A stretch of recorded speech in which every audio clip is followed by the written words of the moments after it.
कल्याण से हूँ मैं, जो महाराष्ट्र में है। ठीक है। जो टॉप जी की शुरुआत हमने की थी, पुणे से ही की थी, जब मैं और अतुल सर एक ही बैच में थे। सिविल सर्विसेज की प्रिपरेशंस करने गए थे हम पुणे। तो वो हमारे से हुआ नहीं।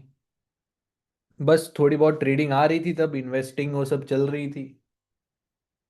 तब से हमने ट्रेडिंग स्टार्ट। तो गाइज, आप लोग कहाँ से हो? आपको कितने साल का एक्सपीरियंस है? आपने क्या ट्रेड किया है? मुझे आप चैट में बता सकते हो।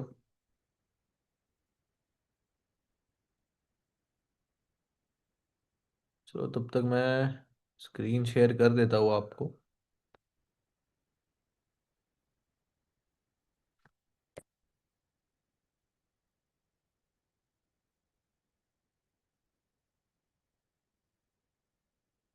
ओके।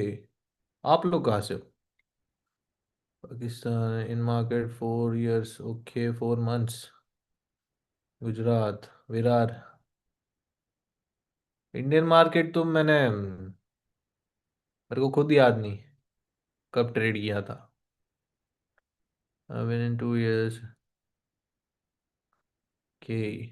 यार, मैंने एक चीज देखी है, गुजरात से बहुत ट्रेडर्स है। बहुत है। अच्छी चीज है, चलो। जयपुर। जयपुर आया था मैं पिछले साल। हाँ। मस्त जगह है जयपुर। एकदम यही, क्या बोलते हैं, इसी टाइम पर दिसंबर जनवरी में। शाहपुर, शाहपुर नहीं, कल्याण से। सूरत। सूरत तो आना है। अहमदाबाद में अपन ने किया था ना वर्कशॉप। ओके।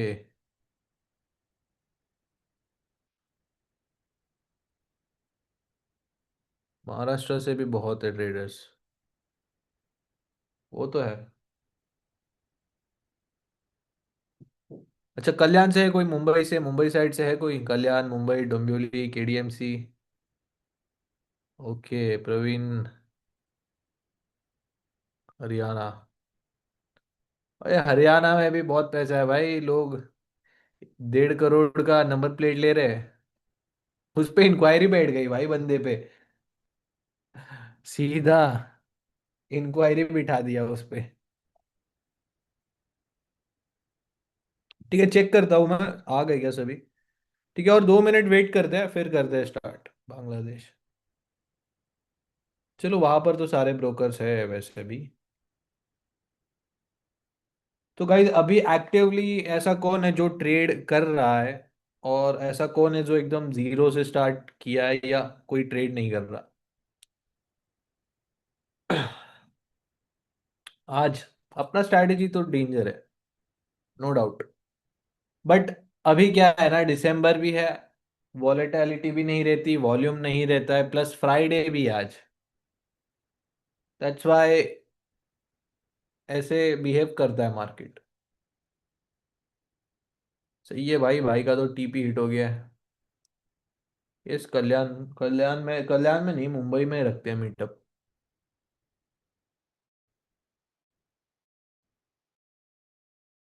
का। नहीं कर कर, ओके। चलो, सही है। रोल नंबर नहीं मिला ना? ठीक है, जस्ट मेरे को एक बार टीम को मैसेज करने दो। टीम को मैं इन्फॉर्म कर देता हूँ। टाइम टेबल मिल चुका है आपको? टाइम टेबल भी नहीं दिया है अभी तक। अक्टूबर। गोल्ड, हाँ, गोल्ड तो जाएगा ऊपर।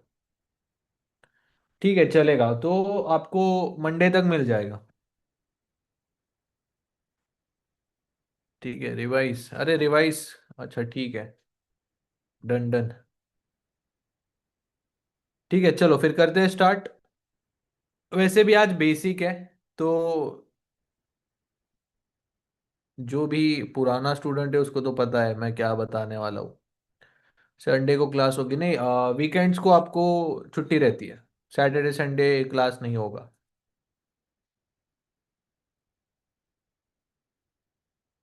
ठीक है, तो कर देगा स्टार्ट।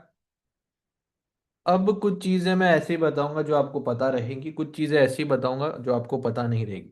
ठीक है, बेसिक से ही स्टार्ट करेंगे। कुछ ऐसे लोग हैं जो एकदम जीरो से स्टार्ट कर रहे हैं, बॉटम से। तो हमपन ने भी वैसे ही डिज़ाइन किया अपनी स्ट्रैटेजी को। ओके, पहले दो लेक्चर में भी थोड़े से बोरिंग जा सकते हैं। जो पहला तो हो चुका है, आज पार्ट टू है बेसिक का।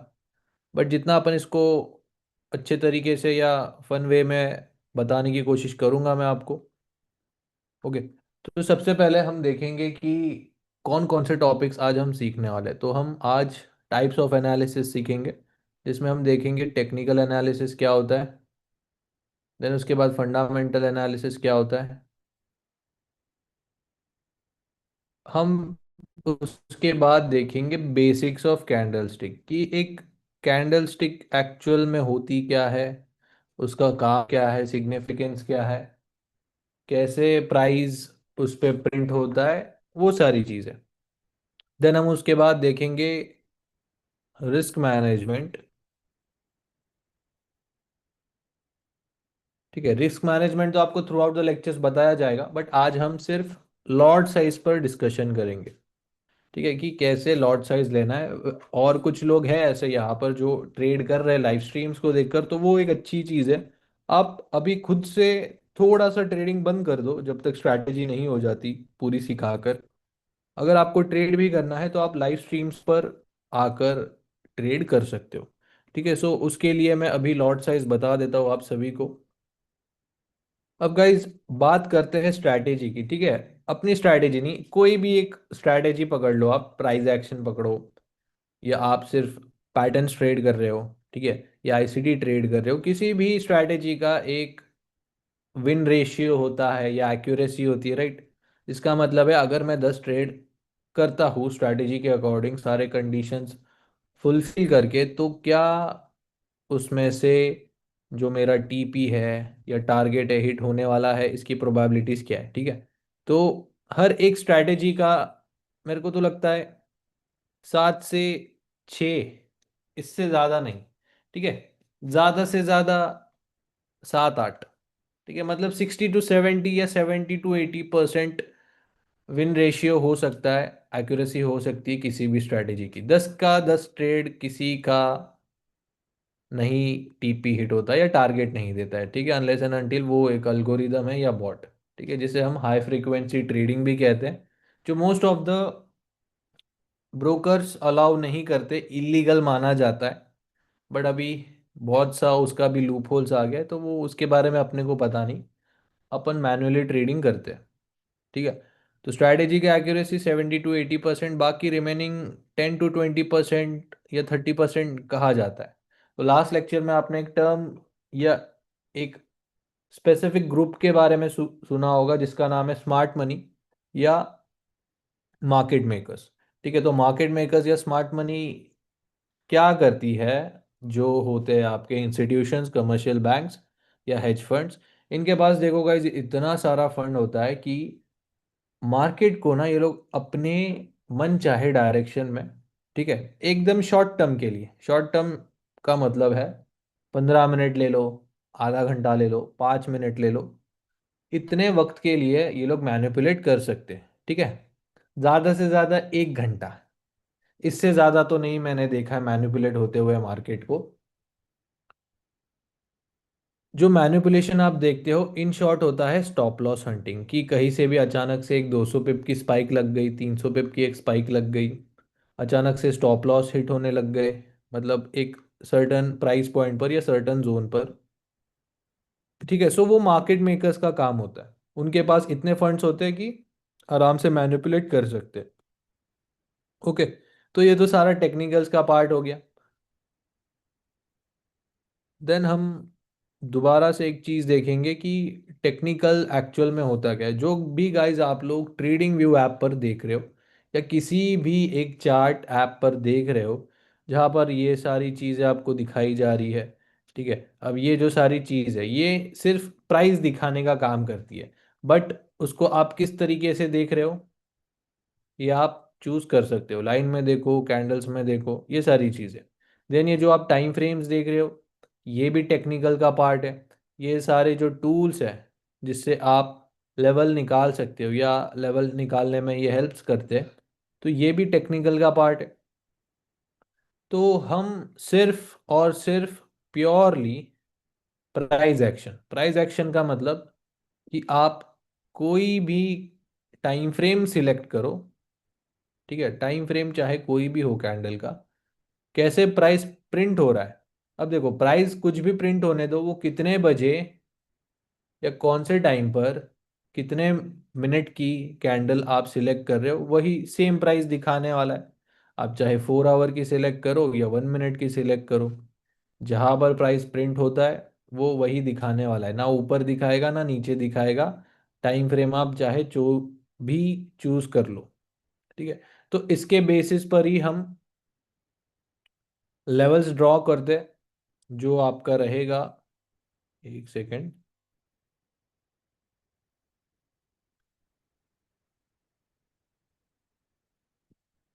ओके, तो यहाँ पर अगर आप देखो, गोल्ड का चार्ट अगर मेरा देखोगे, इसमें सारे सिर्फ मेरे ग्रीन और रेड बॉक्सेस है। ठीक है, यहाँ पर अगर आप देखो, पूरे मैंने सिर्फ ग्रीन और रेड बॉक्स मार्क किए, इससे ज़्यादा मैंने कुछ ज़्यादा मार्क नहीं किया। ठीक है, ये देख सकते हो। बस इसी तरीके से हम लेवल्स ड्रॉ करेंगे बाइंग और सेलिंग के, किसके बेसिस पर, सिर्फ और सिर्फ स्ट्रक्चर के बेसिस पर या प्राइस एक्शन के बेसिस पर। ओके, हम ना कोई इंडिकेटर यूज करेंगे, वो भी वैसे, ये अगर आप देखो इंडिकेटर सेक्शन में, ये भी एक टेक्निकल का पार्ट है। ठीक है, सो स्टार्ट करेंगे टेक्निकल एनालिसिस से। एक्चुअल में होता क्या है, लेट्स सी। अब गाइस, टेक्निकल एनालिसिस का मतलब होता है कि प्रीवियस डेटा को हम स्टडी करके और फ्यूचर में जोन्स ड्रॉ करते हैं। ओके, कि बाय होगा यहाँ से या सेल होगा। इन शॉर्ट, हम की लेवल्स मार्क कर रहे होते हैं कि यहाँ से बाइंग आएगी या यहाँ से सेलिंग आएगी। ठीक है, इसका मैं एक छोटा सा आपको एक एग्जांपल दिखा देता हूँ, इसी में देखते हैं।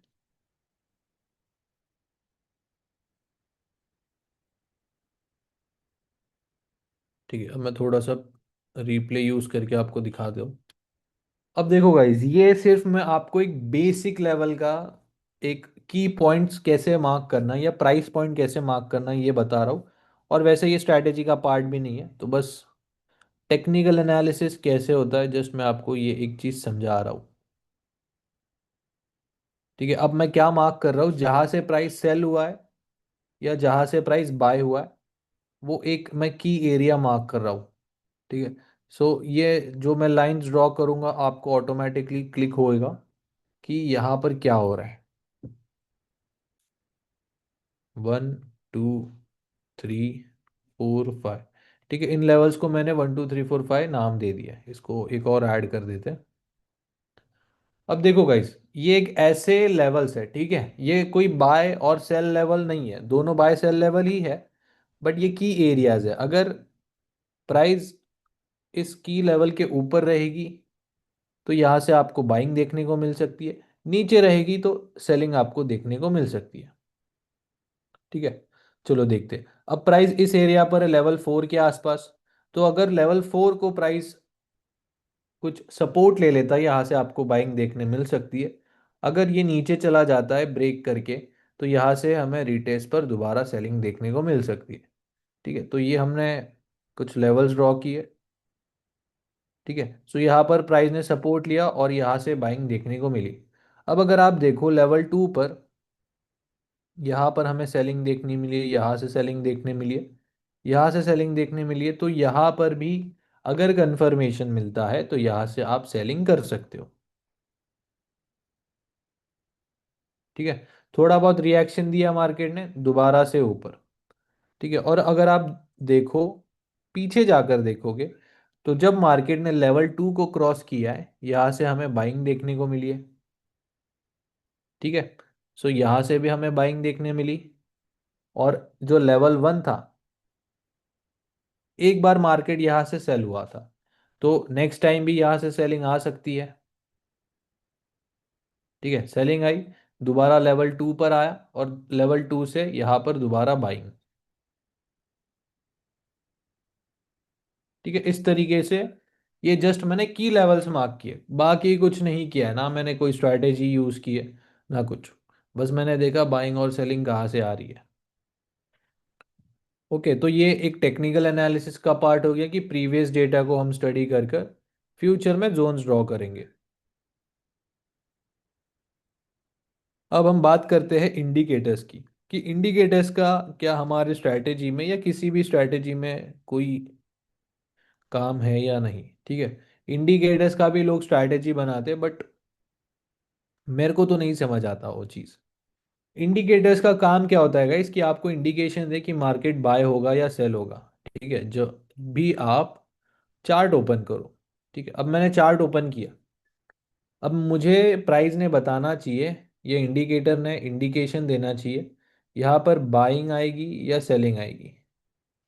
ठीक है, बट इंडिकेटर ऐसे काम नहीं करता। अब इंडिकेटर कैसे काम करेगा मैं आपको समझाता हूँ, जितना मुझे आइडिया है। अब इंडिकेटर इस लेवल के ऊपर जब प्राइस चली जाएगी तब आपको बाय बताएगा, या इस लो के नीचे प्राइस चली जाएगी तब सेल बताएगा। अब आप स्टार्टिंग पॉइंट से ही अगर बाय या सेल ना करो, ठीक है, अगर स्टार्टिंग पॉइंट से मान लो आप ट्रेड ले लेते हो, ठीक है, यहाँ पर आपका सिर्फ 100 रुपए का ही रिस्क बन रहा है, और यहाँ पर टीपी है और यहाँ पर टीपी है। ठीक है, ये बाइंग का टीपी है और ये सेलिंग का टीपी है।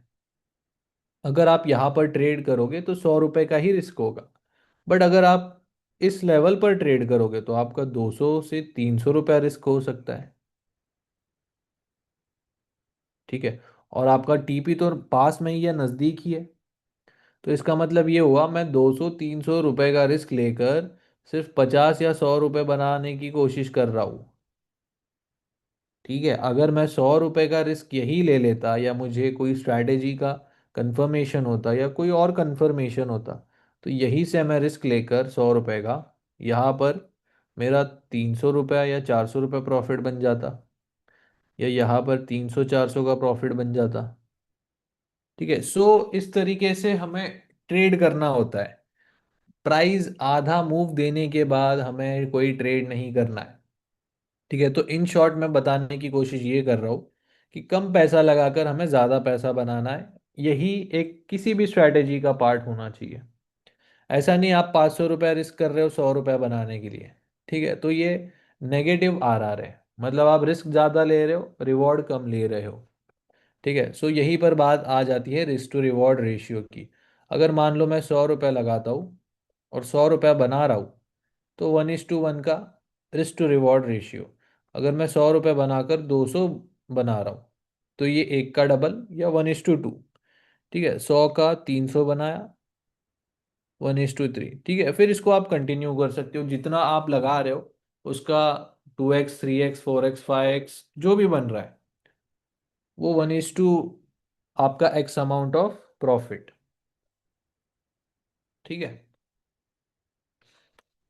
अब एक और चीज मैं आपको दिखा देता हूँ जो है वॉल्यूम। अब वॉल्यूम पे भी स्पेसिफिक स्ट्रैटेजी है जिसका नाम है वॉल्यूम स्प्रेड एनालिसिस। बस मेरे को स्ट्रैटेजी का नाम आता है, स्ट्रैटेजी का काम क्या है, कैसे काम करती है, वो नहीं आता मेरे को।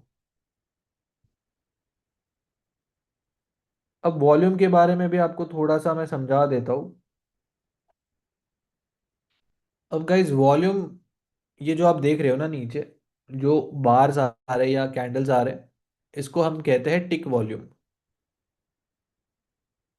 टिक वॉल्यूम का मतलब होता है कि पेंडिंग ऑर्डर्स। अब यहाँ पर मान लो, चलो एक एग्जांपल देता हूँ मैं आपको। एक एग्जांपल है कि मैं एक चला गया ड्राई फ्रूट्स दुकान पर, ठीक है, और उसको मैंने कहा कि मेरे को 1000 किलो बादाम दे दे। ठीक है, अब 1000 किलो बादाम का मैंने उसको ऑर्डर तो दे दिया, बट क्या उसके पास उतना अवेलेबल है बादाम, मतलब कितने किलो के बादाम उसके पास अवेलेबल रहेंगे, लेट्स सपोज उसके पास 500 या 600 ही है।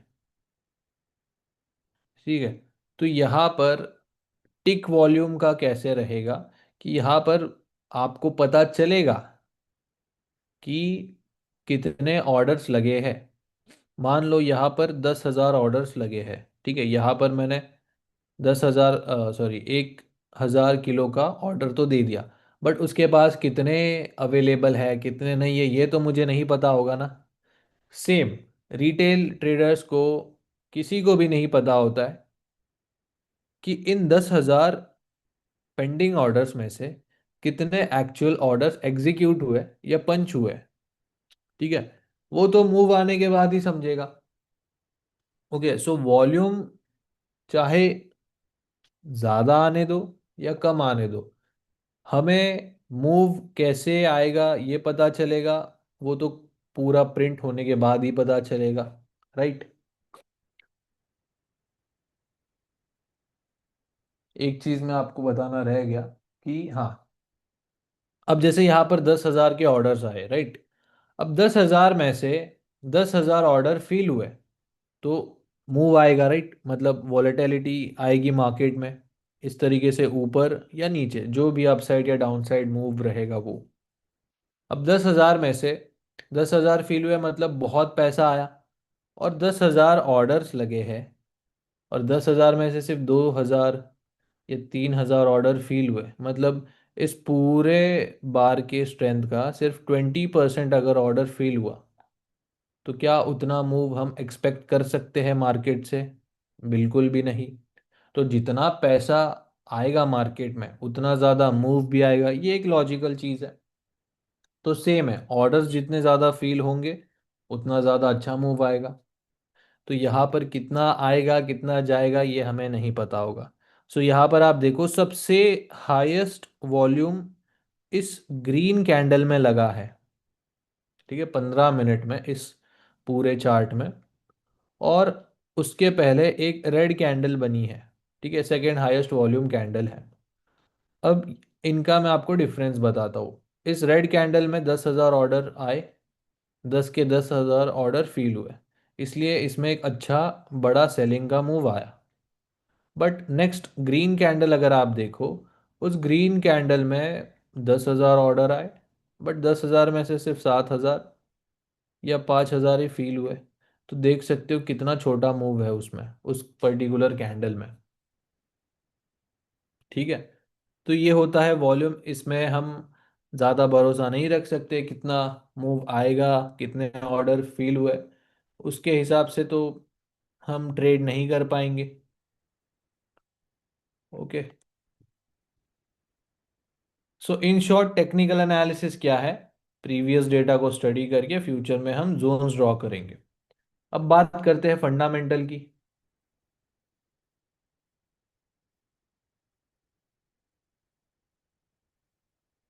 अब गाइस फंडामेंटल का आपका एक डेडिकेटेड सेशन होगा लास्ट में लेक्चर में, ठीक है, तो उसमें आप इन डिटेल सीखोगे। आज जस्ट हम गो थ्रू करने वाले इंट्रोडक्शन। सो फंडामेंटल होता है न्यूज़ ट्रेडिंग।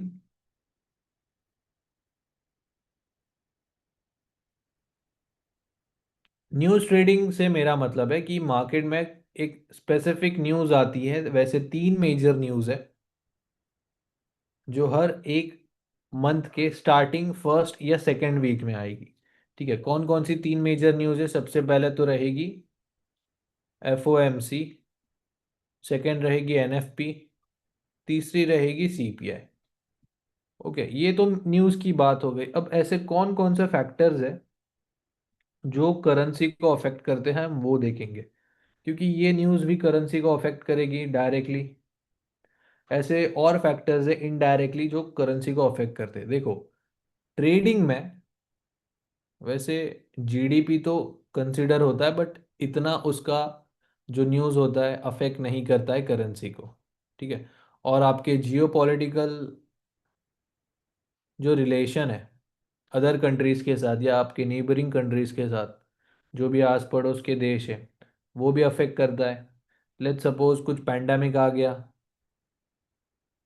ठीक है, जैसे कोविड 19 आया था, तो उसने करेंसी को बहुत ज़्यादा अफेक्ट कर दिया था, या कुछ वॉर सिनेरियोज हो गए, ये भी बहुत इम्पैक्ट करेगा आपकी करेंसी को। और कौन से फैक्टर्स है जो आ सकते हैं इसमें? ठीक है, मान लो कि इंटरेस्ट रेट बढ़ा दिए, इन्फ्लेशन बढ़ा दिया है, ठीक है, अनएम्प्लॉयमेंट ज़्यादा है, तो उसका भी एक न्यूज़ है, बट वो मीडियम टू हाई इम्पैक्ट के बीच में आता है, तो उसको अपन मेजर कंसिडर नहीं करेंगे इतना। ठीक है, सो और एक्सेट्रा, ये जो सारी चीज़ें मैंने आपको बताई ये इनडायरेक्टली अफेक्ट करेगी करेंसी को। ओके। अब जो तीन मेजर न्यूज़ आती है जिसका डेटा रिलीज होता है, उसमें से भी दो ही न्यूज़ का डेटा रिलीज किया जाता है। एक जो न्यूज़ है एफओएमसी, ये आपको लाइव दिखाई जाती है इन द सेंस, जो भी उसके ब्यूरोक्रेट से या डिप्लोमेट से आते, और जो भी डेटा गवर्नमेंट ने या उनके जो फेडरल रिजर्व बैंक ने जो भी पॉलिसीज इम्प्लीमेंट की है, वो सारी चीज़ें बताई जाती। तो इन शॉर्ट में अगर आपको बोलूँ, जिसको इकोनॉमिक्स अच्छे से आता है उसको तो समझ जाएगा, मेरे को तो नहीं समझ में आता, बट ये न्यूज़ क्या होती है उसके बारे में मेरे को पता है। ये रात के 11:30 बजे, 11 बजे आती है अपने इंडियन स्टैंडर्ड टाइमिंग के हिसाब से। तो इसको हम इतना ज़्यादा मेजरली नहीं देखेंगे। ओके। बट एफओएमसी कौन सी न्यूज़ है? इंटरेस्ट रेट की न्यूज़ है। ओके, आज तक मैंने कोई एफओएमसी की न्यूज़ नहीं देखी, ना ही मैंने इतना ट्रेड किया एफओएमसी। अब गाइज इन जनरल अगर मैं बात करूं, interest rate most of the countries में कैसे होता है कि इंटरेस्ट रेट अगर बढ़ा दिया जाए, ठीक है, इंटरेस्ट रेट अगर बढ़ जाते हैं, हाइक हो जाते, तो करेंसी जो रहेगी ना आपकी, उसके रेट कम हो जाते हैं। ठीक है, और अगर इंटरेस्ट रेट कम कर दिए जाए तो करेंसी के लिए ये एक पॉजिटिव न्यूज़ होती है। ओके। अब सबसे ज़्यादा ट्रेडेड करेंसी या इन्फ्लुएंशियल करेंसी जो है आपका, वो है डॉलर। ठीक है, फॉरेक्स में भी है, और ओवरऑल अगर आप इंपोर्ट एक्सपोर्ट की भी बात करो तो डॉलर ही है फिलहाल। अब डॉलर रिप्रेजेंट करता है यूएसए को, और यूएसए कैसे परफॉर्म करेगा ये भी अफेक्ट करता है करेंसी को डायरेक्टली। तो ये सारे फैक्टर्स तो है इनडायरेक्टली जो अफेक्ट करेंगे, बट जो न्यूज़ है जो हमारे फॉरेक्स ट्रेडिंग में काम आएगी, उसमें से पहली न्यूज़ एफओएमसी। एफओएमसी कौन सी न्यूज़ है? इंटरेस्ट रेट्स की। अगर इंटरेस्ट रेट बढ़ा दिए जाए तो करेंसी के लिए खराब न्यूज़ या नेगेटिव न्यूज़, और अगर इंटरेस्ट रेट कम कर दिए जाए तो करेंसी के लिए पॉजिटिव न्यूज़। ठीक है, बस आपको यही चीज़ याद रखनी है फिलहाल के लिए। अब बात करते हैं एनएफपी। ओके, चलो एक एग्जांपल ले लेते हैं। मान लो आप बैंक चले गए, इंटरेस्ट रेट कैसे काम करता है ऐसे आप उसको समझ सकते हो। बैंक चले गए, और एक सिनेरियो हम ऐसा कंसिडर करेंगे कि 2.5% इंटरेस्ट रेट है। सेकेंड सिनेरियो ऐसा है कि 25% इंटरेस्ट रेट है। ठीक है। अब 2.5% जो इंटरेस्ट रेट है गाइस, बहुत से लोग इस पे लोन ले सकते हैं क्योंकि बहुत सस्ता भी है, आराम से आप भर भी सकते हो। और अगर 25% इंटरेस्ट रेट की बात करें तो जो ज़्यादा पैसा बनाता है बस वही अफोर्ड कर सकता है।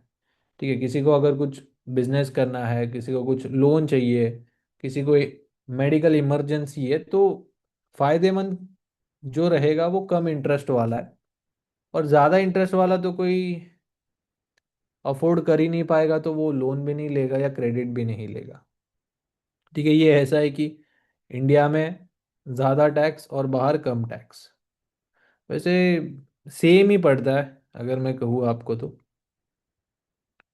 अब अगर बात करें एनएफपी की, एनएफपी का फुल फॉर्म है गाइस नॉन फार्म पेरोल।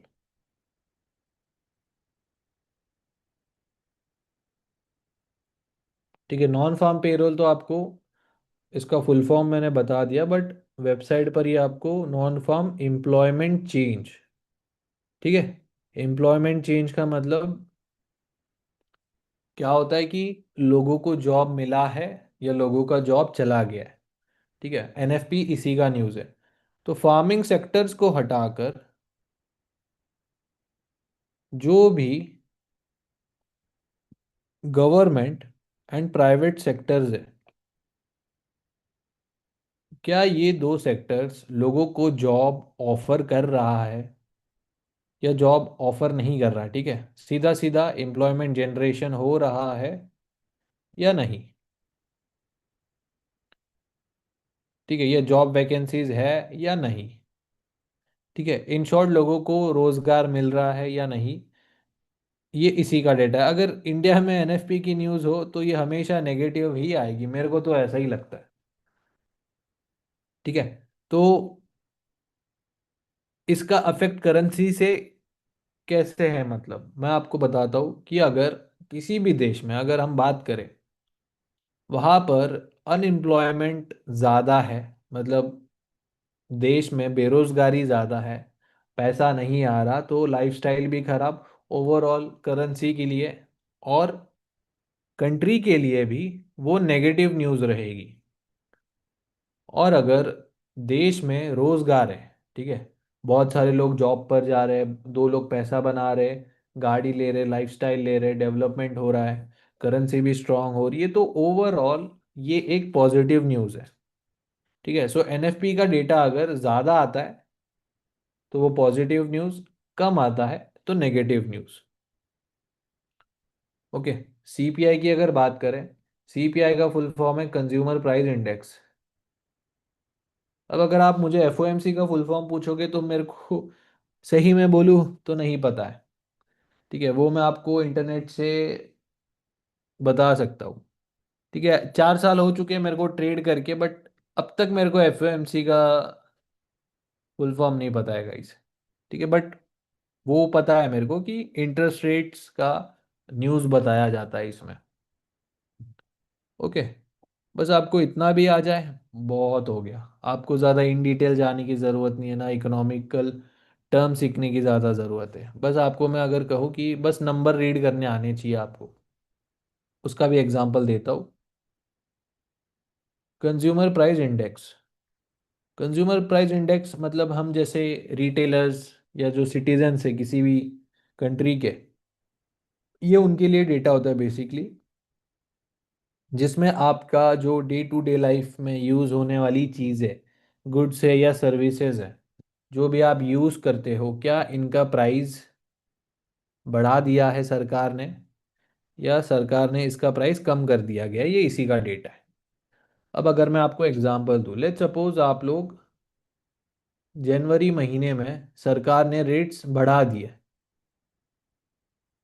ठीक है, तो आप लोग घर से निकलते हो गाड़ी लेकर, तो उसमें अगर आप फ्यूल भरवाने जाते हो तो 150 रुपया लीटर फ्यूल हो चुका है।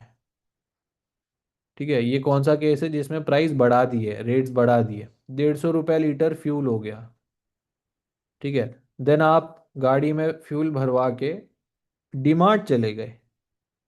डीमार्ट में जाने के बाद जो आपका राशन 2 या 2.5 हज़ार का आ रहा था, अब वो सीधा 4 हज़ार का आ गया, मतलब अफेक्ट तो हुआ।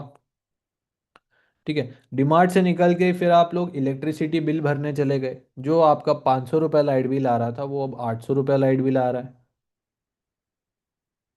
ठीक है, जाते जाते आपने गैस का नंबर लगा दिया, सिलेंडर का। ठीक है, जो गैस 700 या 800 रुपये का आ रहा था वो अब 1000 रुपये का आने लग गया। ठीक है, फिर जाते जाते आपने बस ग्रोसरीज ले ली। ठीक, ग्रोसरीज राशन चलो डीमार्ट में ही हम कंसिडर कर लेते हैं। तो ये जो सारी चीज़ें है guys day to day life में आप यूज़ करते हो, जैसे फ्यूल हो गया, ठीक है, इलेक्ट्रिसिटी बिल हो गया, गैस बिल हो गया, जो आपका ग्रोसरीज, राशन, ट्रांसपोर्ट हो गया। ठीक है, और जो भी बेसिक चीज़ है, अगर इनके रेट सरकार ने बढ़ा दिए तो हमारे लिए नेगेटिव न्यूज़, और अगर सरकार ने कम कर दिए तो पॉजिटिव न्यूज़। अब अगर फेब्रुवरी की बात करें, तो फेब्रुवरी में हो गया 80 रुपया लीटर पेट्रोल, तो आपने क्या किया, अपने गाड़ी की टंकी फिल करवा ली, देन आप डीमार्ट चले गए, आपने 3 महीने का राशन एक साथ खरीद लिया, क्योंकि 4 हज़ार में ही 3 महीने का राशन आ गया, पिछले महीने तो एक महीने का ही आया था। ठीक है, फिर इलेक्ट्रिसिटी बिल आप दिन भर रात भर एसी चालू रखे हो, वाईफाई चालू रखे हो, टीवी चालू रखे हो, ठीक है, मतलब अच्छे से। इन शॉर्ट यहाँ पर क्या हो रहा है कि जो हम सिटीजन है एकदम भरपूर तरीके से लाइफस्टाइल एंजॉय कर रहे हैं। अगर सिटीजन मज़े कर रहे हैं तो पॉजिटिव न्यूज़, सिटीजन अगर मज़े में नहीं है तो नेगेटिव न्यूज़। ठीक है, बस ये इसी का डेटा है। ओके, चलो अब फिर देखेंगे हम कैंडल स्टिक बेसिक।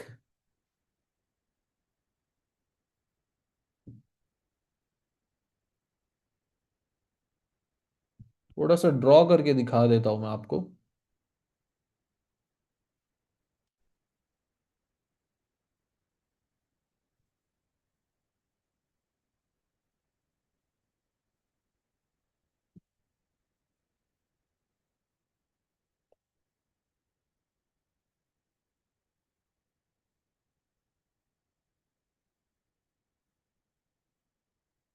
अब ये मैंने ऐसी कैंडल स्टिक्स बनाई है गाइस, जो आपको हर 5 कैंडल में से 3 यही कैंडल्स दिखेंगी।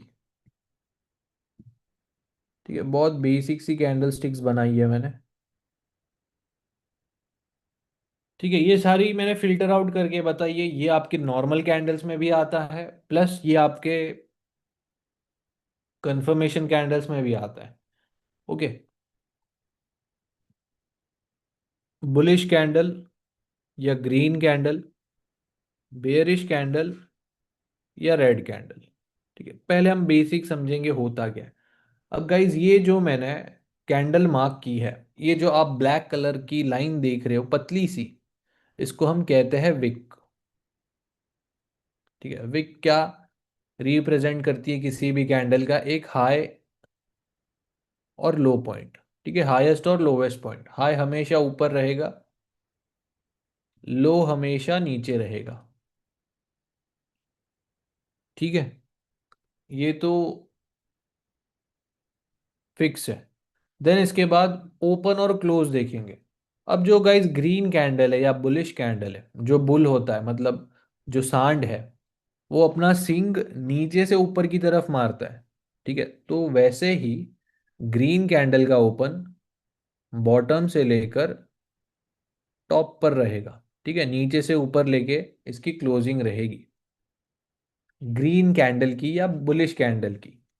और जो रेड कैंडल रहेगी बेयरिश या जो भालू होता है, मतलब वो अपना जो पंजा रहेगा ना, वो ऊपर से नीचे मारता है।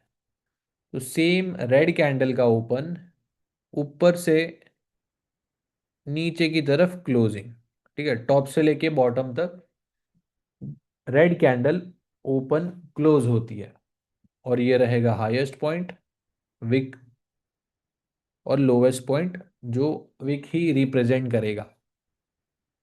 अब जितनी बड़ी या जितना ज़्यादा रेंज, ठीक है, मतलब जितना ज़्यादा स्ट्रेंथ रहेगा, मतलब डिस्टेंस जो रहेगा ओपन से क्लोज में, जितना ज़्यादा डिस्टेंस रहेगा उतनी वो स्ट्रॉन्ग कैंडल। ठीक है, मतलब उसकी स्ट्रेंथ ज़्यादा रहेगी। और जितना कम उसका डिस्टेंस रहेगा ओपन से लेकर क्लोज तक, वो उतनी वीक कंसिडर की जाती है। ओके, सो सबसे पहले जो कैंडल मैंने ड्रॉ की है बड़े बॉडी साइज की, ठीक है, हम इसे बॉडी भी कहते हैं, ओपन से लेकर क्लोज का जो डिस्टेंस होता है उसे हम बॉडी कहेंगे। जितनी बड़ी बॉडी रहेगी उसको हम कहेंगे गाइस एंगल्फिंग कैंडल। ठीक है, आप इसको बिग बार कैंडल भी कह सकते हो या बिग बॉडी कैंडल भी कह सकते हो। ठीक है, ये क्या रिप्रेजेंट करता है कि अगर है तो वहां से ये आपका टू वो कंफर्मेशन है, या तो आप बाय कर लो या तो सेल कर लो। ठीक है, जो मिडल कैंडल दोनों में जो मैंने बनाई है वो एक नॉर्मल सिग्निफिकेंस नहीं है, आपको ये ऐसे कैंडल्स बहुत देखने मिलेगी। और जो मैंने फर्स्ट या जो लास्ट ड्रॉ की है उसे हम कहते हैं स्टार कैंडल। स्टार कैंडल अगर ग्रीन में है तो मॉर्निंग स्टार, और अगर रेड कलर में है तो हम कहेंगे उसको इवनिंग स्टार। ठीक है। ये दो कैंडल्स अगर किसी भी बाइंग जोन या सेलिंग जोन में बन गई, मतलब ग्रीन कलर की बाइंग जोन में, रेड कलर की सेलिंग जोन में, तो ये आपका गुड टू गो कंफर्मेशन है, वहां पर आप बाय या सेल कर सकते हो। अब आपको मैं आज का ही एग्जांपल दिखा देता हूँ। ओके, कंफर्मेशन का पार्ट आपका 7th लेक्चर में होगा, तो वहां तक जाने से पहले हम लेवल्स कैसे ड्रॉ करेंगे वो सीखने वाले हैं। अब आप देखो गाइज, ये एक मेरा बाइंग लेवल था जहां पर मैं इंटरेस्टेड था बाइंग के लिए। तो प्राइस ने देखो टैप तो किया, उसको मेरे लेवल को एक्टिवेट किया, बट वहां पर मेरे को ऐसा एक कंफर्मेशन चाहिए था जहां पर मेरे को एक ऐसा कैंडल चाहिए था, इन शॉर्ट, कि मैं वहां पर बाय कर लूं। तो वहां पर अगर आप देखो, एक बुलिश एंगल्फिंग कैंडल बनी, एक और बुलिश एंगल्फिंग कैंडल बनी। ठीक है। सो ये एक डबल कंफर्मेशन की तरह काम किया, तो मैंने यहाँ पर बाय कर लिया। ओके, डबल कंफर्मेशन जैसा कुछ नहीं होता, मैं और श्योर हो गया। ठीक है, थोड़ी सी वर्डिंग्स चेंज करता हूँ मैं अपनी, वहां पर मैं और श्योर हो गया।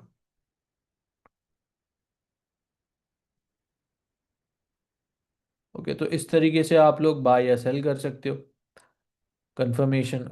अच्छा, और अगर मैं आपको ट्रेड दिखाऊँ तो सेलिंग का तो कुछ, ठीक है, सेलिंग का एक हाथ ट्रेड देखते हैं।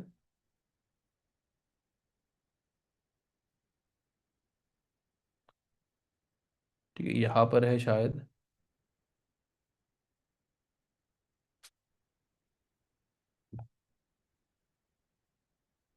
ओके, सो गाइज ये एक लेवल था। अब कौन सा लेवल है ये? 1 2 3। अच्छा, लेवल मार्क नहीं है, ठीक है, चलो एक ट्रेड तो लिया है, बट कौन से बेसिस पर लिया है, चाहे लेवल कोई भी होने दो। यहाँ पर आप देखो, एक एंगल्फिंग कैंडल बनी है। ठीक है, यहाँ एंगल्फिंग कैंडल बनी, उसके बाद दोबारा एक बहुत बड़ी एंगल्फिंग कैंडल बनी। इसका मतलब यहाँ पर सबसे पहले एक हैंगिंग मैन बना था। ठीक है, ये भी एक कंफर्मेशन ही है, कंफर्मेशन कैंडल। उसके बाद फिर एंगल्फिंग बनी थी, मतलब दो सेलिंग कंफर्मेशन कैंडल बनी, देन यहाँ पर ट्रेड लिया गया था। ठीक है। सो गाइस, मैं आपको ना एक बुक शेयर करूंगा, बाइबल ऑफ कैंडलस्टिक करके है, कैंडलस्टिक ऑफ बाइबल नाम है। तो उसमें आपके सारे कैंडलस्टिक रिलेटेड डाउट्स क्लियर हो जाएंगे। सो मेक श्योर उसको बस आप एक गो थ्रू कर लेना एक बार, क्योंकि आपको उसमें सारे कंफर्मेशन कैंडल्स भी पता चलेगा, प्लस 3 कैंडल पैटर्न भी पता चलेगा। मतलब देखो, कैंडल्स का ऐसा होता है हिसाब, एक सिंगल कैंडल से भी आप एंट्री ले सकते हो, 2 कैंडल कंफर्मेशन भी ले सकते हो, 3 का तो पैटर्न बन जाता है। ठीक है, 5 का भी होता है शायद। ठीक है, 5 का नहीं होता, 3 का होता है। तो आप ये सारी चीज़ें देख सकते हो उसमें। ठीक है, चलो एक फन फैक्ट बता देता हूँ मैं। ये जो आप देख रहे हो ना गाइस, कैंडल, पहले क्या होता था कि जब लोगों के पास कुछ रिकॉर्ड्स रखने के लिए, कुछ डेटा रखने के लिए चीज़ें नहीं थी, तो वो लोग कुछ इस तरीके से रिकॉर्ड रखते थे। मतलब एक पेपर ले लिया या एक स्लेट ले लिया, अब उस पे वो लोग सारे महीने, ठीक है, मंथ्स लिख देते, जनवरी फरवरी मार्च अप्रैल मई जून जुलाई अगस्त सितंबर नवंबर और दिसंबर। ठीक है, ये 12 मंथ्स। और यहाँ पर प्राइजेस लिख देते थे कि किसी भी अगर चीज़ का हमें अगर रेट पता करना है कि कौन से महीने में कितना रेट जा सकता है। ठीक है, ये उनके हिसाब से प्रिंटेड प्राइस एक्शन था। तो मान लो कि नया साल स्टार्ट हुआ जनवरी में, लेट्स सपोज कि उनको राइस का, ठीक है, 1 किलो राइस या जो भी राइस का प्राइस है उसका रिकॉर्ड रखना है। तो जनवरी में मान लो 3 रुपए से स्टार्ट हुआ, तो वो लोग ऐसे डॉट्स बना लेते थे।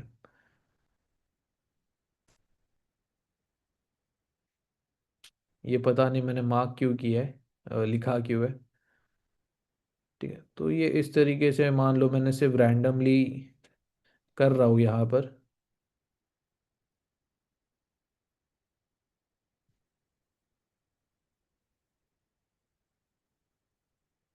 ओपन यहाँ पर हुआ है ना। ठीक है। ठीक है, सो 12 महीने में कुछ इस तरीके से प्राइस फ्लक्चुएट हुई है। तो जापानीज लोगों ने क्या किया ना, वो लोग आए, इसको देखा, चलो इसमें अपन कुछ मॉडिफिकेशन करते हैं, बस इन डॉट्स को कनेक्ट कर दिया।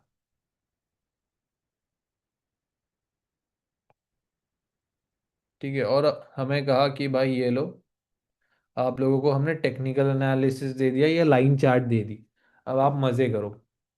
इस तरीके से फिर हमारे पास ये एक चीज़ आई टेक्निकल एनालिसिस में।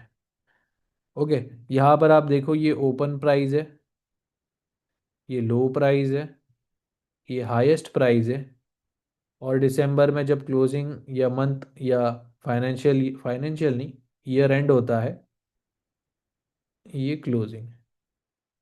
ठीक है, उन लोगों ने एक और चीज, जापानीज लोगों ने, अब इसको अगर हम कैंडल स्टिक में उतारेंगे, ठीक है, सो ओपन,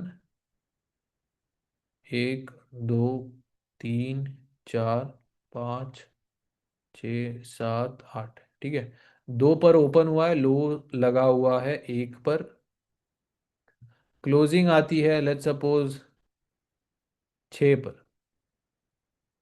ठीक है, क्लोजिंग 6 पर है, और हाईएस्ट 8 पर हम ले लेते हैं। ठीक है, ये चार चीज़ें हमने लिख दी। अब अगर कैंडल स्टिक में अगर इसको हम उतारेंगे, नीचे से ओपन, ऊपर की तरफ क्लोजिंग, तो ये ग्रीन कैंडल है। चलो, ये कुछ आपको इस तरीके से दिखाई देगी। और विक, ये 8 पर हाईएस्ट विक, और ये लगी है लो पर विक। तो इस तरीके से वो लोगों ने हमें टेक्निकल एनालिसिस भी दिया, लाइन चार्ट भी दे दिया, और कैंडल भी दे दिया। ये सारी चीज़ें अब कितनी झूठ है कितनी सच है मेरे को तो नहीं पता, बट आज अपन उसका मज़ा ले रहे हैं। ठीक है, बस मज़े लो। अब इलेक्ट्रिसिटी कैसे काम करती है मेरे को नहीं पता, बट स्टिल मज़ा आता है। ठीक है, तो ज़्यादा कुछ चीज़ों में इन डिटेल भी घुसने की ज़रूरत नहीं होती हमें।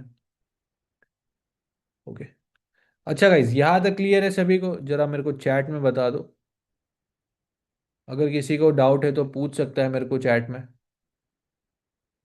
अगर क्लियर है तो सिर्फ सी डाल सकते हो।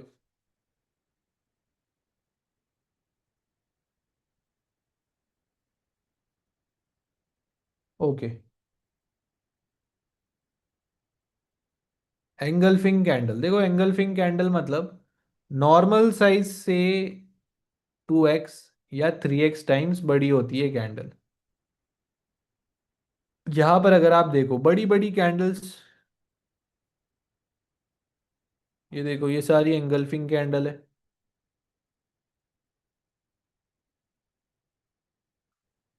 ठीक है, ये देखो ये भी एंगल्फिंग कैंडल है, ये भी एंगल्फिंग है, ये एंगल्फिंग कैंडल है। ओके, आपने कहा इनकम टैक्स इंडिया में और बाहर, नहीं नहीं, इनकम टैक्स इंडिया में और बाहर सेम नहीं है। मैं बस ये कह रहा हूँ कि आप दुबई में जाओ रहने, ठीक है, अब लोगों को क्या लगता है कि हम दुबई में जाकर यूएसडीटी या जो भी क्रिप्टो फॉरेक्स मार्केट है वो ट्रेड करेंगे। अब मैं आपको एक चीज़ समझाता हूँ, आप कहीं पर भी दुनिया के कोने में देश में जाओ ट्रेड करो, आप लोग एक ब्रोकर में ही ट्रेड करोगे। ब्रोकर में आप सीएफडी थ्रू ट्रेड करोगे। अब सीएफडी क्या होता है? जो कमोडिटी आप ट्रेड करते हो, जो पेयर ट्रेड करते हो, वो एक्चुअल वॉल्यूम क्रिएट नहीं करता है कभी कभी, ठीक है, कुछ ब्रोकर्स में। ठीक है, सो मैनिपुलेशन ये सारी चीज़ें का जो इफेक्ट है वो सारा नहीं आ सकता। ठीक है, और जो भी आप पैसा बना रहे हो, ओके, तो वो आप बैंक में लोगे।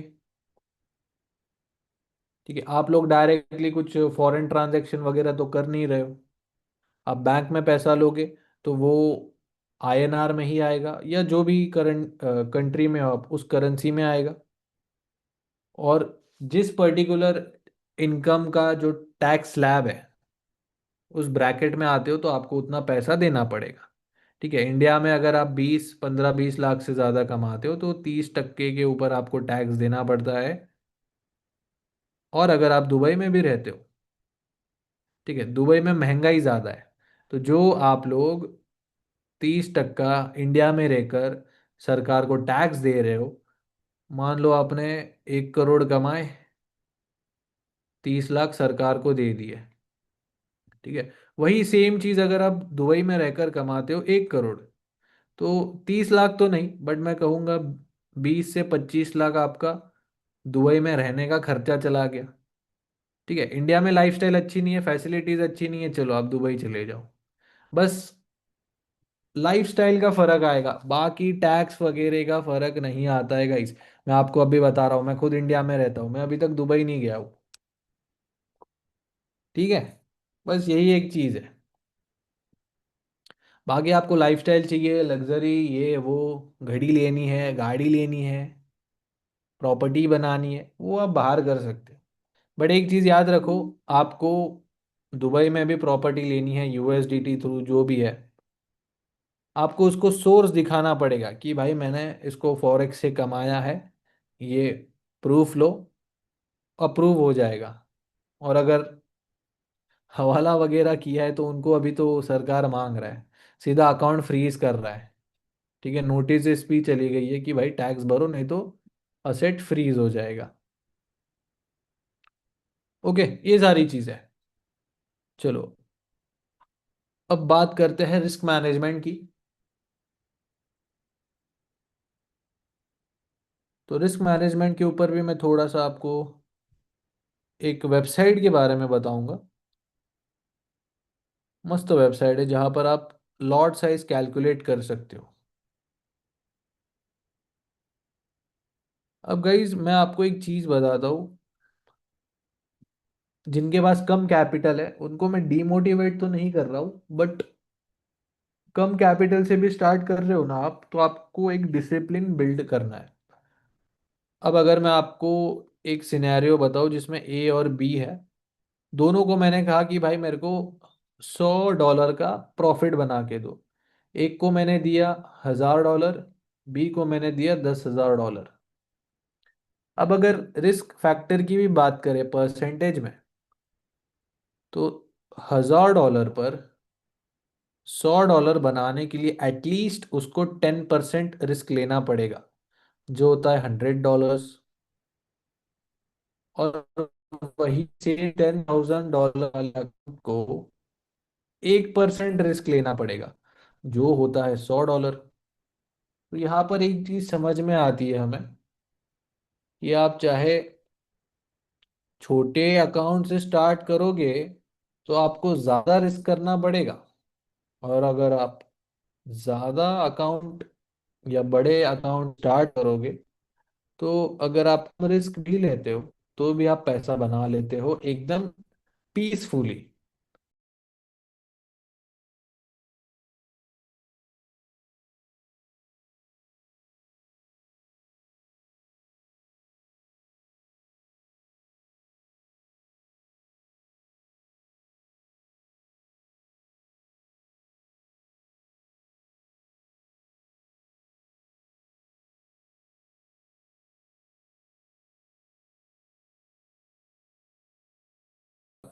तो मैं आपको एक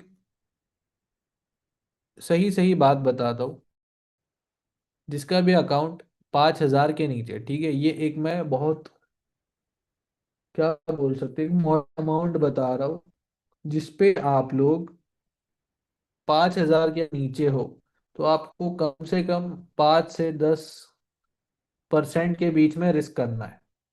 ठीक है, इसके नीचे अकाउंट है, अगर 5,000 से ऊपर ऊपर है तो आप लोग 2 से 3% भी अगर रिस्क करते हो तो भी चलेगा। जिनके अकाउंट 6 फिगर 7 फिगर में ना, वो लोग 1% रिस्क कर सकते हैं।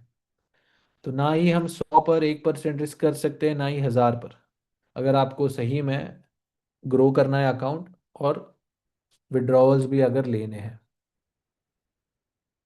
ठीक है, लॉट साइज का भी मैं आपको एक पीडीएफ शेयर करूंगा, जिसमें max to max lot size और मिनिमम लॉट साइज मैंने मेंशन किया हुआ है।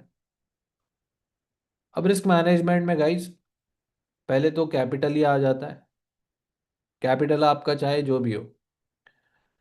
उसके बाद आता है फिर रिस्क टू रिवॉर्ड। ठीक है, मतलब आप कितना परसेंट रिस्क ले रहे हो अपने पूरे कैपिटल पर। ठीक है, ये आपका फिक्स्ड होना चाहिए कि एक ट्रेड के पीछे मैं $20 का रिस्क करूंगा या $50 या $100 का रिस्क। देन उसके बाद सबसे इंपॉर्टेंट स्टॉप लॉस, यही डिसाइड करता है आपका लॉट साइज। ओके, अब स्टॉप लॉस क्या होता है, बहुत सिंपल वे में बताता हूँ। मान लो ये मैंने एक बाइंग जोन ड्रॉ किया। ठीक है, रैंडमली मैं ड्रॉ कर रहा हूँ, ये मैंने एक बाय जोन ड्रॉ किया। अब ये बाय जोन को अगर मैं कैलकुलेट करता हूँ यहाँ पर मेजर टूल से, $1.3। ठीक है, मतलब 15 पिप के आसपास, राउंड फिगर ले लेते हैं हम। 15 पिप के आसपास ये एक जोन निकल के आया। ठीक है, तो इसका स्टॉप लॉस ज़्यादा से ज़्यादा 20 पिप का हम रखेंगे। ठीक है, थोड़ा सा ज़्यादा 5 पिप एक्स्ट्रा रख देते हैं। लेट्स सपोज ये एक सेलिंग जोन है। ठीक है, वैसे सेलिंग जोन ही है ये। इसको अगर हम कैलकुलेट करते हैं तो ये बहुत ज़्यादा बड़ा निकल के आ रहा है। हम इसको कंसिडर करेंगे 40 पिप्स। ठीक है, 40 पिप्स का सेलिंग स्टॉप लॉस और 20 पिप्स का बाइंग स्टॉप लॉस। ठीक है, अब एक मैं रैंडम कैपिटल अमाउंट ले लेता हूँ, मान लो 800। ठीक है, 800। अब 800 पर मैं कितना रिस्क लूंगा ये आपका फिक्स होना चाहिए। अब लेट्स सपोज मैं 800 पर कितना लेते हैं, 80 भी नहीं, 40 $40 का। ठीक है, मतलब कितना हो गया ये, 5%। 5% नहीं हुआ ये, हाँ 5% ही हो गया ये। तो $800 का मैं $40 रिस्क करूंगा। ठीक है, ये $40 मेरा फिक्स होना चाहिए। ठीक है, अब अगर मेरा स्टॉप लॉस चाहे 20 पिप का हो या 40 पिप का हो, उसके अकॉर्डिंगली लॉट साइज निकल के आएगा। ठीक है, मैं दोबारा रिपीट कर रहा हूँ। मैंने क्या किया, चलो अकाउंट तो मेरा कुछ भी हो सकता है। मैं आया चार्ट पर, मैंने देखा यहाँ पर एक सेलिंग का ट्रेड है जिसका 40 पिप्स का स्टॉप लॉस है, और यहाँ पर एक बाइंग का ट्रेड है जिसका 20 पिप्स का स्टॉप लॉस है। अगर मैं दोनों पे ट्रेड करता हूँ तो दोनों पे मैं $40 का ही रिस्क लेने वाला हूँ। बट कम स्टॉप लॉस या बड़ा स्टॉप लॉस होने से लॉट साइजेस में क्या फ़र्क आएगा वो मैं आपको बता रहा हूँ। कहा गया, माउस कहा गया। सो गाइज, $40 का स्टॉप लॉस 20 पिप्स के हिसाब से जो रहेगा 0.20 लॉट साइज निकल के आएगा। बट यही सेम चीज़ अगर 40 पिप स्टॉप लॉस पर होगी तो 0.10 के हिसाब से आप लोगों का लॉट साइज निकल के आएगा। ठीक है, और अगर 80 पिप का स्टॉप लॉस अगर निकल के आता है, ये रैंडमली मैंने ले लिया, रैंडमली नहीं मतलब कैलकुलेट करके ही लिया है, तो ये आपका निकल के आ सकता है लॉट साइज 0.05। अब ये कैलकुलेशन तो मुझे पता है कि कैसे करनी है, बट अगर आपको नहीं पता है तो वो मैं आपको एक वेबसाइट बता देता हूँ। उस वेबसाइट का नाम है myfxbook.com। यहाँ पर फॉरेक्स कैलकुलेटर्स पर आना है आपको, पोजीशन साइज कैलकुलेटर पर आना है फिर।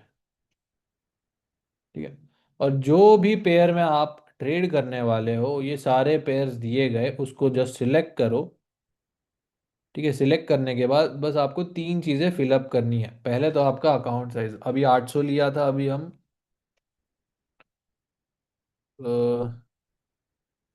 240 ले लेते। ठीक है, 240 पे मैं रिस्क कर रहा हूँ 8%। एक ट्रेड के पीछे मैं 8% रिस्क कर रहा हूँ। स्टॉप लॉस डाल देते हैं। हम्म, कितना डालते हैं? 50 पिप्स। ठीक है, कैलकुलेट दबा दो। अब आप देखो, 240 का 8% निकल के आता है 19.2 डॉलर्स। और जो लॉट साइज निकल के आएगा वो 0.04 है। ठीक है, और जो हमने अभी लिया था $800 पर, $800, 5% रिस्क। पहले हम 20 पिप्स के हिसाब से। ठीक है, ये देखो, 0.20 लॉट साइज। और जब 40 पिप स्टॉप लॉस रहेगा तब 0.10 लॉट साइज। ठीक है, ये आपको यहाँ पर कितना रिस्क होने वाला है वो बता देगा, और उसके हिसाब से लॉट साइज भी। ठीक है, सो गाइज यहाँ तक क्लियर है सभी को? मुझे चैट में बता दो, और अगर किसी को कुछ डाउट है अभी तक पूरे लेक्चर में, तो मुझे आप पूछ सकते हो।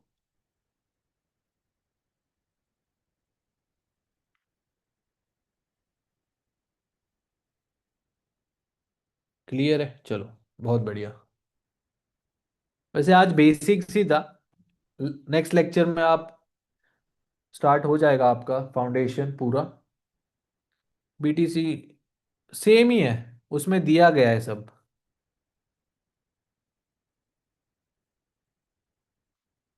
अच्छा, आपको मैंने लॉट साइज के बारे में नहीं बताया ना। लॉट साइज मतलब, मैं आपको एक लॉट साइज लिखवा के देता हूँ, आप उसका स्क्रीनशॉट ले लेना। अब देखो गाइस, लॉट साइज,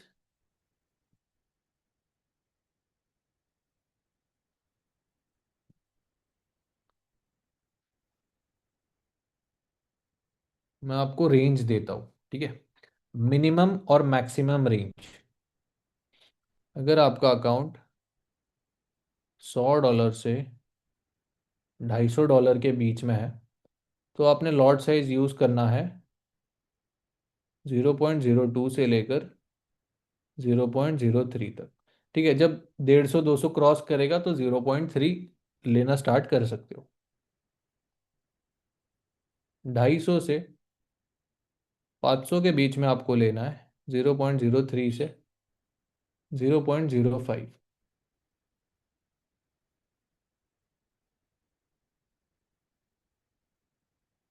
फिर 0.05 से लेकर 0.08 तक, 1000 जाने तक। 1000 से लेकर 2000, दो नहीं, 3000, 0.10 से लेकर, जब आप 0 पॉइंट बोल रहा हूँ, जब आप 2000 क्रॉस करोगे ना, तब आप लोग 0.15 से लेकर 0.2, या मैक्सिमम 25 लॉट ले सकते हो। ठीक है, मतलब ये मैंने चारों लोएस्ट टू हाईएस्ट एक रेंज दे दिया आपको। 3000 से 5000 आपको 0.25 से लेकर 0.40 के बीच में ट्रेड करना है।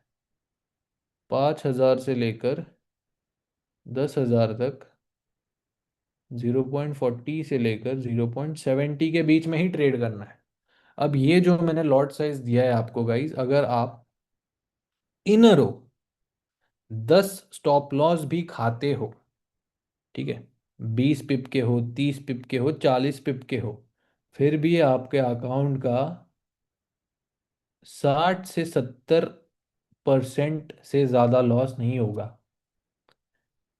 ठीक है, 10 इन रो स्टॉप लॉस लॉस भी होते हैं आपके इन स्टॉप लॉस रेंज में, फिर भी आपका इससे ज़्यादा अकाउंट का लॉस नहीं होगा। ठीक है, तो ये ऐसे मैंने लॉट साइज दिए आपको, ज़्यादा रिस्की भी नहीं दिए और ज़्यादा मॉडरेट या पैसिव भी नहीं दिए।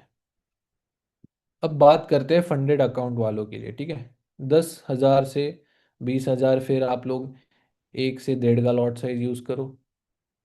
फिर जैसे जैसे 10,000 एडअप होते जाएंगे, आप ऑन एवरी 10,000 एड ऑन या प्रॉफिट एड 0.5 या वन लॉट साइज, ठीक है। अब 10 से 20,000 डॉलर में एक का लॉट यूज करो या डेढ़ का लॉट यूज करो। 20,000 से 30,000 के बीच में फिर एक का लॉट में मैंने आपको क्या कहा कि 0.50 ऐड करो या एक ऐड करो, तो मतलब डेढ़ का लॉट यूज करो या दो का लॉट यूज करो, 20 से 30,000। फिर 30,000 में फिर सेम ऐड ऑन करके आप ट्रेड कर सकते हो। अब बात करें अगर फंडेड वालों के लिए,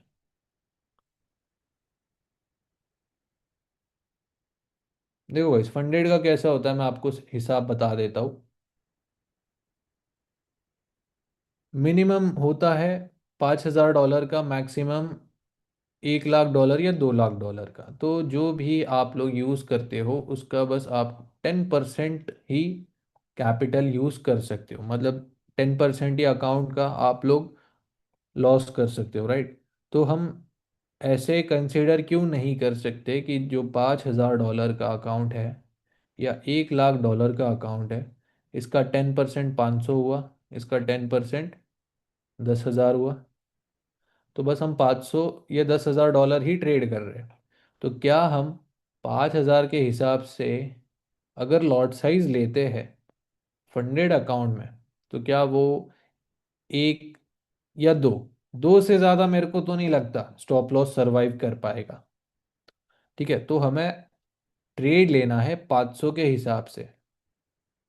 बट 500 के हिसाब से जो मैंने लॉट साइज दिए वो थोड़ा सा कम है। तो आप क्या करो,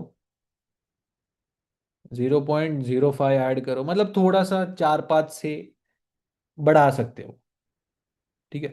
तो बस मैंने ये जो लॉट साइज दी है इसके हिसाब से आप कर लो। 1 लाख डॉलर का अकाउंट है तो एक से डेढ़ का लॉट यूज़ करो। 5,000 या 500 का अकाउंट है तो 0.10 का लॉट यूज़ करो, ठीक है। क्लियर है ये चीज़? इसका स्क्रीनशॉट ले लो आप लोग।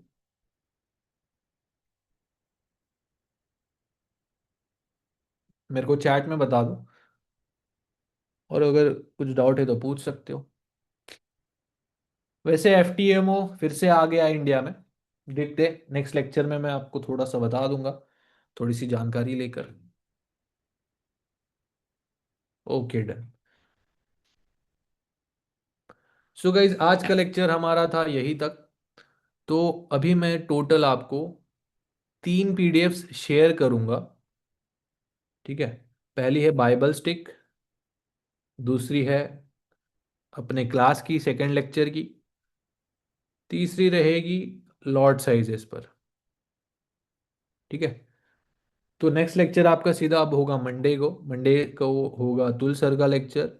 कोई भी मिस नहीं करेगा, और जस्ट वो एक बार बुक गो थ्रू कर लेना, सिर्फ कैंडल स्टिक का ही पार्ट पढ़ोगे तो भी चलेगा, ठीक है। तो बाय मंडे आपको टाइम टेबल भी मिल जाएगा और रोल नंबर्स भी मिल जाएंगे, ठीक है। सो मिलते हैं गाइज नेक्स्ट लेक्चर में, तब तक के लिए डब्ल्यू इन द चैट, और मेरी तरफ से हैप्पी वीकेंड सभी को, ठीक है।